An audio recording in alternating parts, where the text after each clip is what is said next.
If you're going through a phase in your creative life at the moment where you feel like everything is going wrong, or you're just eternally dissatisfied with everything you're making, then listen to this video. This is something that I've been dealing with over the past week or two.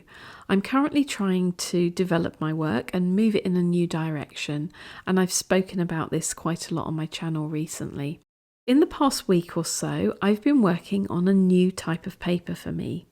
This paper is called pastel matte paper, and it's meant for soft pastels.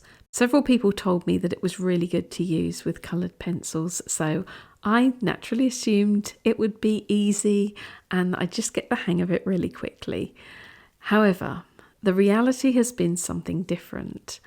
I've actually found it really hard to develop my work on this paper, to get it to look the way I want. The feel of the paper is very different to the normal paper I would use for coloured pencils, so that's taken a bit of getting used to.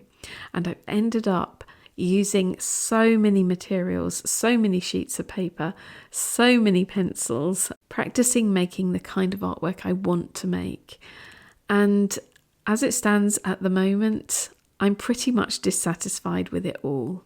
I think as I show you this in the background while I do this voiceover, I'm going to talk to you about different aspects of this, and hopefully some of you can relate. So I wanted to talk about social media and YouTube initially, and the fact that I feel they're quite damaging because they sometimes give the impression that every artist is prolific and that everything they do is something they're pleased with or is a fantastic finished piece of work. And that isn't normal, at least it isn't for me. Whenever I want to try something new, it takes me a while to get the hang of it. It's rare that I'm good at something straight away. And this alone can make me lose confidence in myself, as I seem to be one of those people who wants to be good at something immediately. Or rather, I expect or put pressure on myself that I should be able to do something to a high level straight away, which is nonsense when you think about it. But I'm pretty sure that a lot of people feel like this too. We're often our own worst critics. But if I'm not good at something immediately, I find it very frustrating, and I'm trying to work through that and the feelings that it brings up in me. I'm trying to carry on after each failure or when something doesn't turn out the way I want it to. I've kept a lot of the work as I wanted to learn from them, and I've tried to view it positively, but sometimes it's disheartening, and I find that we can often put pressure on ourselves, particularly if, as in my case, it's our job. This is how I earn my living. I'm a full-time artist, and certain thoughts have been running through my head over the past week or two. What if I can't create art anymore? What if I've lost the ability? What if I never like anything I make ever again? I mean, it all sounds ridiculous when I say it out loud, but those are some of the thoughts that have been running through my head this week. I could go back to creating the work that I've always done, but I don't want to rest on my laurels and just do the same work over and over and over.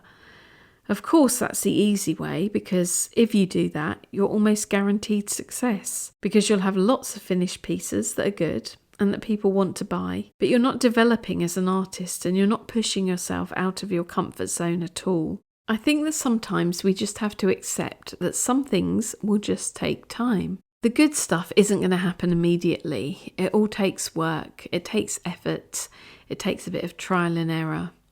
But all of this is even harder when you're dealing with a chronic illness.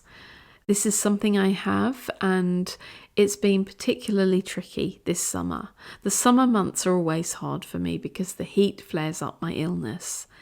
So when that happens, it can sap my energy. I never know which day I'm going to feel good and which day I'm going to feel ill. So it makes planning difficult, and it can sometimes make my life feel like it's a series of interruptions.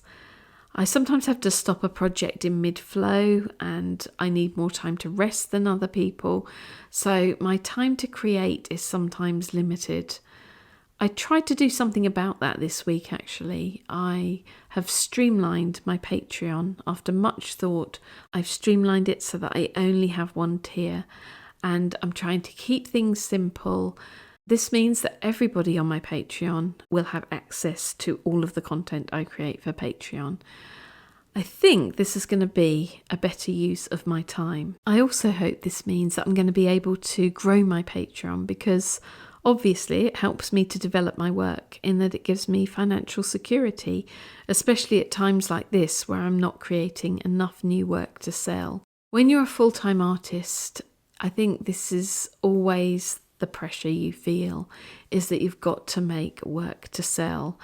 And I've been trying to shake off that mindset a little bit. I've been trying to just think of this as work that I'm making for myself. I thought that would take some of the pressure off, but I don't know, at the moment that hasn't really worked. So I'm not sure what I'm going to do to really get me through and out of this phase, but I do know, the rational side of me knows, that this will end, that I will make work that I love again, and that things will come a little bit more easily. I just felt like it was important for me to talk to you about this, to show you what really goes on. I'm trying to do that more just lately, because I think people can get an impression of you and your life that is so far removed from what your life actually is and the struggles you actually go through.